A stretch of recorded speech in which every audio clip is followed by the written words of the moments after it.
Beer. Oh, chills the stomach, has no taste. I have a complaint about the wardrobe. Complaint? Our children love it. I will not have another blasted conversation about Jack's blasted nursery. No. Listen. In the book, you describe the house as belonging to an old professor who has no wife, and yet you say that when the little girl enters the magic wardrobe, she finds it full of fur coats. Oh, very good, Eddie. It's simple. They belong to the professor's old mother. It's simple. Aha. So to reach the magic world, the child must push through the mother's fur. No, won't have that, John. That's none of your hand-me-down Freudianism. But the imagery is Christian, John. No, Harry, it's what it is. Just itself. It's just magic. Magic. Look. Let me show you. The child steps into the wardrobe. The coats are thick and heavy. What about the fur? Fur's not important, John. The child must push through. They're pressing close, almost suffocating, and suddenly there's white light, crisp, cold air, trees, snow. Total contrast, you see. It's the gateway to a magical world. What time is it? Good Lord, my train. Anyway, well, see you all tomorrow. Bye. Bye. Cheerio, Jack. Bye, Mr.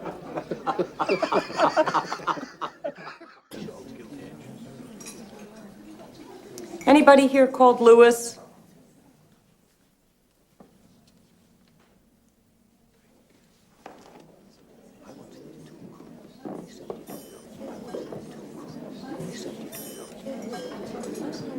Mrs. Gresham, how do you do?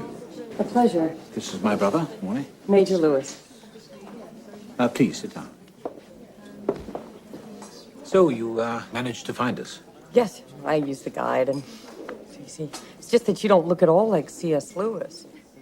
Well, I'm sorry to disappoint you, not to mention the rest of Oxford.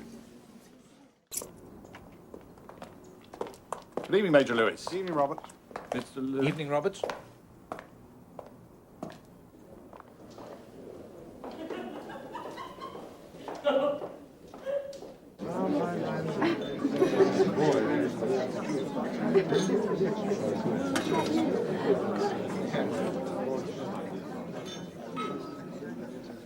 Good evening.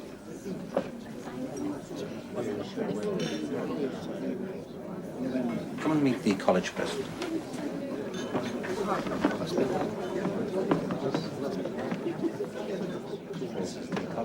Where on earth did he find her? She wrote to him. Ah, a pen pal. Divinity. Is this your first trip to England, Mrs. Gresham? Oh, yeah, it's my first. But I was wanting to come for a long time. What brings you to England, Mrs. Gresham? I'm working on a book, so I was hoping to find a publisher over here. Ah, Christopher, there you are. Yes, Jack, here I am. Please let me introduce you to Mrs. Joy Gresham, Professor Christopher Riley. Professor Riley. How do you do? Pleasure. What success have you had with your book? Oh, well, to be honest, it's not ready to be seen yet. Oh, you mustn't let that stop you, Mrs. Gresham. It doesn't stop Jack. I'm sorry? I am right in assuming you're from the United States of America. Yes, I am. Then perhaps you can satisfy my curiosity on a related matter. I had always understood Americans to be hard-riding, tough-talking, no-nonsense sort of people. Yet Jack tells me his children's stories sell very well there. Who can be buying them? Well, Professor Riley, we're not all cowboys, you know. Have you read any of Jack's children's books? Jack has read extracts aloud to me. It is one of his tests of friendship. Well, I think they're rather magical. Congratulations, Jack. You seem to have found a soulmate. I thought you believed we didn't have souls, Christopher. Well, yes. Now, I regard the soul as an essentially feminine accessory. Anima, quite different from animus, the male variant. This is how I explain the otherwise puzzling difference between the sexes. Where men have intellect, women have soul. As you say, Professor Riley, I'm from the United States, and different cultures have different modes of discourse. I need a little guidance here. Are you trying to be offensive or just merely stupid? Let me introduce you to some friends of mine. Excuse me, I'm sorry.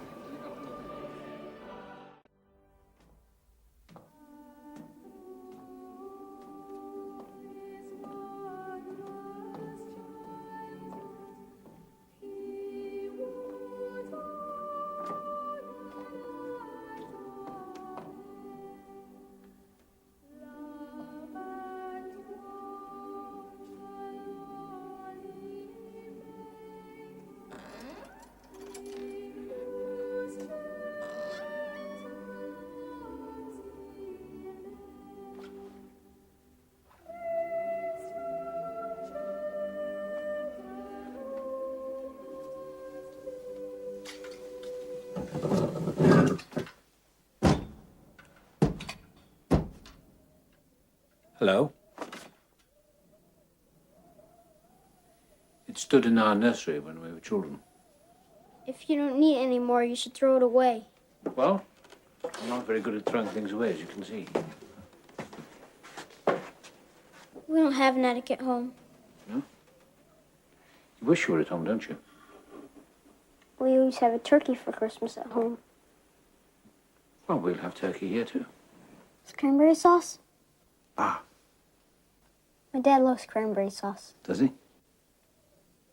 And snow.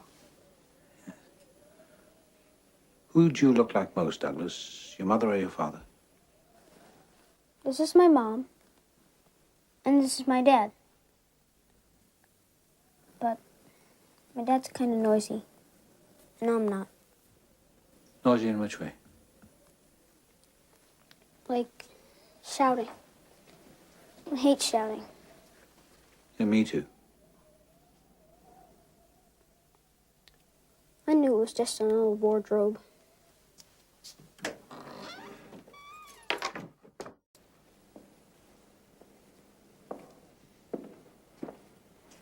Oh.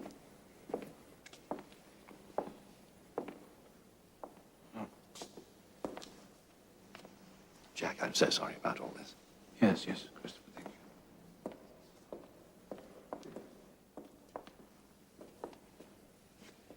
It's all come too soon, you see. Their affairs aren't in order, and, what's going to happen to Douglas, for example? I suppose his father? No. No, she wouldn't want that. She drinks, you know, and he's an alcoholic. Must be other relatives. I mean, it's not as if... It's not as if what, Harry? Well, she's your friend, of course. But, well, she's not family. She's not my wife. No, of course not. Of course not. It's impossible. It's unthinkable.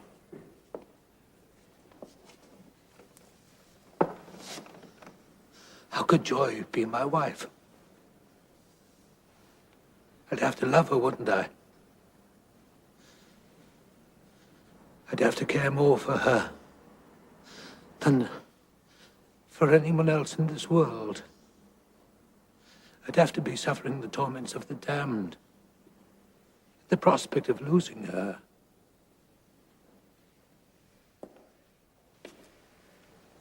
I'm sorry, Jack. I didn't know.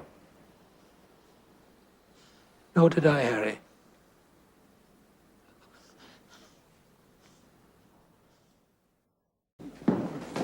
Jack, what news? Good news, I think, Harry. Yes, good news. Very glad, Jack. Thank you, Christopher. Thank you. Christopher can scoff, but I know how hard you've been praying. Now God is answering your prayer. That's not why I pray, Harry. I pray because I can't help myself. I pray because I'm helpless. I pray because the need flows out of me all the time, waking and sleeping. It doesn't change God, it changes me. He's got very little on his plate.